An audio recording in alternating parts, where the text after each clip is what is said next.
పాకిస్తాన్ పై భారత్ గనక యుద్ధానికి దిగితే, యుద్ధం గనక కొన్ని రోజులు కొనసాగితే పౌరులకు వచ్చే సమస్యలేంటి? ఎలా జాగ్రత్త పడాలి అనే సంశయాలు ఇప్పుడే మొదలయ్యాయి.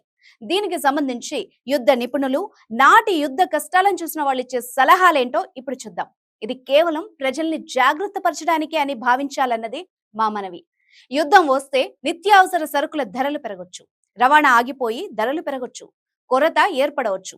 కనుక కొన్ని రోజులకు సరిపడా బియ్యం, గోధుమలు, పప్పు దినుసులు, నిత్యావసర సరుకులు నిల్వ చేసుకోవడం అత్యవసరం. అలాగే కూరగాయలు, అందులోనూ నిల్వ ఉండే బంగాళాదుంపలు, గుమ్మడికాయలు లాంటివి నిల్వ పెట్టుకోవాలని సూచిస్తున్నారు. దీంతో పాటు అత్యవసరమైన మందులు, షుగర్ పేషెంట్లు, దీర్ఘకాలికంగా మందులు వాడే వాళ్ళు కొన్ని రోజులకు సరిపడా తెచ్చుకోవడం మంచిది. ఒకవేళ ఇంటర్నెట్ వల్ల, మొబైల్స్ వల్ల తప్పుడు సందేశాలు వ్యాప్తి జరగవచ్చని ప్రభుత్వం భావించి ఆ సిగ్నల్స్ గనక ఆపేస్తే బ్యాంకులు, ఆన్లైన్ బ్యాంకింగ్ పనిచేయదు. కాబట్టి కొంత నగదు తీసి ఇంట్లో ఉంచుకోవడం అవసరం.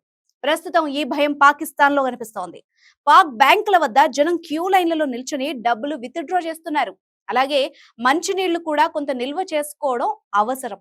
ముఖ్యంగా ఎక్కడైనా కరెంటు పోతే, తిరిగి పునరుద్ధరణ ఆలస్యం అయితే తాగునీటికి సమస్య రాకుండా కొంత మేరకైనా ఉంచుకోవాలని సూచిస్తున్నారు.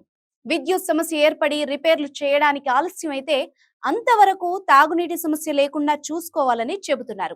ఆహార కొరత, నీటి కొరత, విద్యుత్ కొరత ఏర్పడవచ్చని అంటున్నారు. అందుకే కొన్ని కొవ్వొత్తులు, అగ్గిపెట్టెలు, టార్చ్ లైట్లు ఇంట్లో ఉంచుకోవాలని సూచిస్తున్నారు.